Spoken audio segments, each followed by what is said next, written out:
motorcycle. There's a dangerous new weapon on the streets. It's scaring police officers across the country.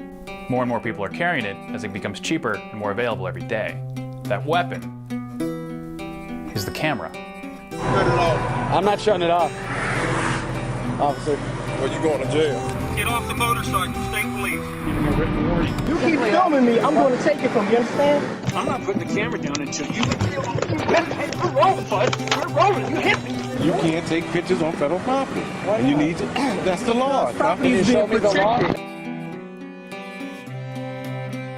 The laws surrounding public photography and the recording of police encounters are vague and complicated, subject to variance from one local jurisdiction to the next. Software developer and libertarian blogger Antonio Musumeci found himself in the midst of this legal fog in late 2009. I had come across a story randomly about this fellow named Julian Heiklin, a 77 or 78-year-old at the time, who was doing jury nullification outreach in Manhattan, not far from where I work. Heiklin is a legal activist, known for passing out jury nullification literature outside of courthouses, and often getting arrested for doing so, in his particular style of passive resistance. Are you going to place me under arrest? You're under arrest.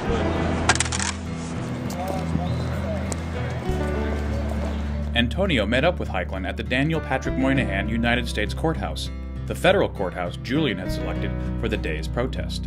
Monday, November the 9th, at 11:30, I got there a little earlier than he was planning to be there.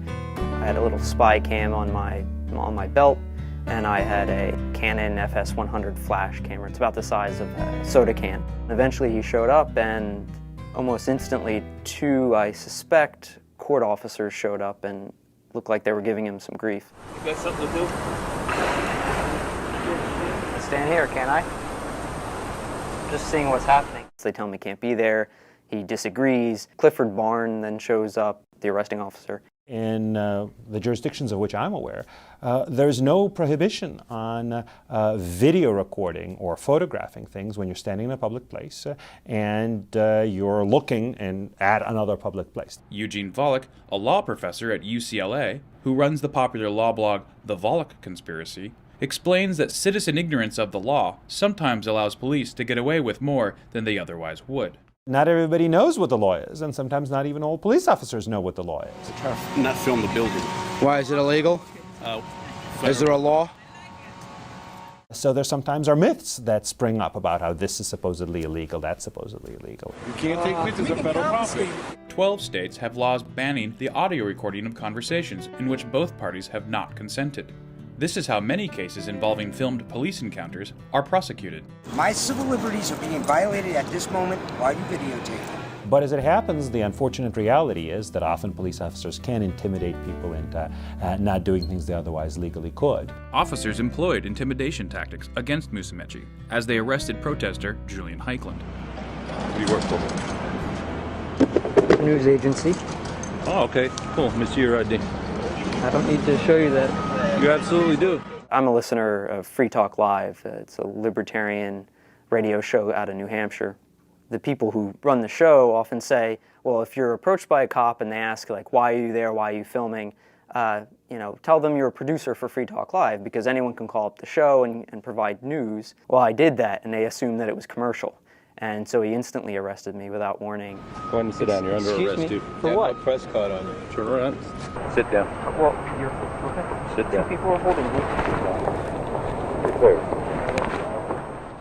Officers actually arrested and charged Musumeci for a federal code prohibiting commercial photography of a federal building. They seized one of his cameras and issued a $75 citation.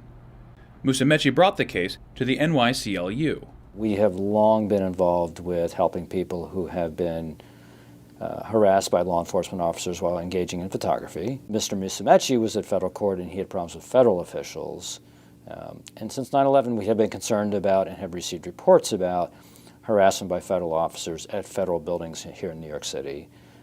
So this was an opportunity to pursue that. The NYCLU filed suit on Musumeci's behalf. The government almost immediately recognized that what they had done was improper, that the rule they were enforcing could not be enforced against photographers on public property outside of federal buildings, and consequently very quickly agreed to a settlement in which they would recognize, as they have done, that this sort of photography is completely lawful and there's no prohibition against it. The government agreed in the settlement in this case to send a written directive to all Federal Protective Service officers informing them that there was no prohibition against photography from public property of federal courthouses. And the rule is very clear: people can engage in public photography of federal buildings. While the issue of filming on federal property may be closer to resolution, the question of recording encounters with police is still an open one.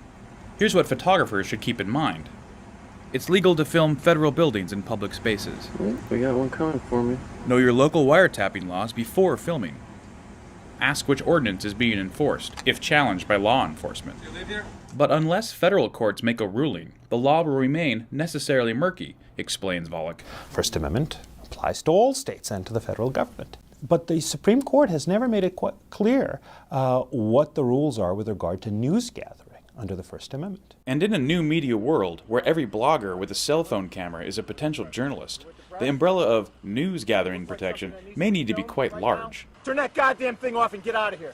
Now, one could imagine a pretty aggressive view of news gathering rights, which is that if you're in a public place, if you're not trespassing on private property, you're entitled to gather information, because how can you effectively speak if you can't gather the information necessary for you to speak? A lot of these laws were written with an eye towards protecting privacy, even when they involve communications that really have little to do with privacy as we generally understand the term, as most of us understand the term. While the laws about recording encounters with public officials remain vague, Musumeci and many others will have to continue risking arrest to test the boundaries of free speech.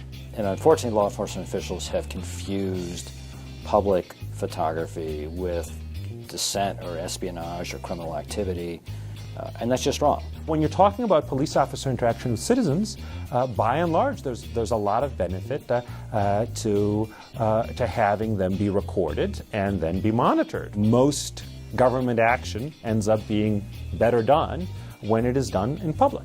You know the law, sir?